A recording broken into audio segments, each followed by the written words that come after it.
Sore ini kita akan membahas mengenai isu yang sedang panas, yaitu mengenai lockdown atau mungkin ada istilah yang dikenal sebagai karantina wilayah.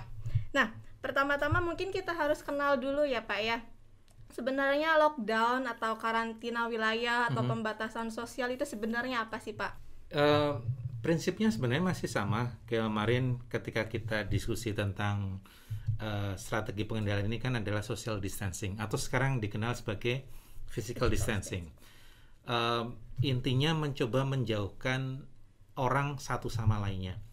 Nah, sesuatu cara untuk menjauhkan orang secara ekstrim adalah dengan lockdown atau karantina wilayah. Karena kemudian orang dipaksa untuk tinggal di dalam rumahnya, kemudian mobilitas sangat dibatasi, dan sehingga kemudian dengan adanya mobilitas yang sangat dibatasi, maka diharapkan transmisi penyakitnya juga menjadi turun. Kalau social distancing atau physical distancing yang biasa kan masih mengizinkan adanya pergerakan. Hanya kita diminta untuk menjaga jarak. Dalam karantina wilayah atau kemudian lockdown, itu kita memang dipaksa dalam tanda untuk tetap tinggal di sebuah tempat, dan itu adalah di rumah biasanya. Kita hanya bisa misalnya kemudian untuk kebutuhan logistik saja mobilitas itu masih diperkenankan. Baik, berarti sebenarnya lockdown atau karantina wilayah sendiri adalah satu istilah yang sama ya Pak ya sebenarnya?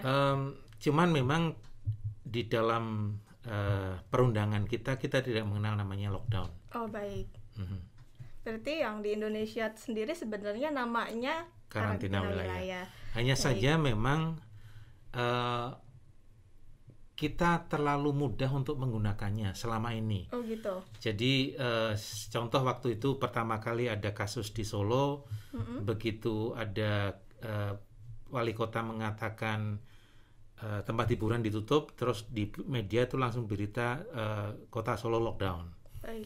Terus misalnya di mana waktu itu Tegal ditutup jalan masuknya, sudah dibilang lockdown. Jadi penggunaan istilah lockdown yang tidak standar itu akan menyebabkan orang menjadi kebingungan. Sekarang terjadi lockdown di kampung-kampung, di pintu masuk itu ditutup, tapi kemudian orang pada ngumpul di pintu masuk untuk menjaga agar mereka itu. Jadi sebenarnya kemudian tujuan physical distancing-nya nggak tercapai karena kemudian orang jadi malah kumpul-kumpul di situ.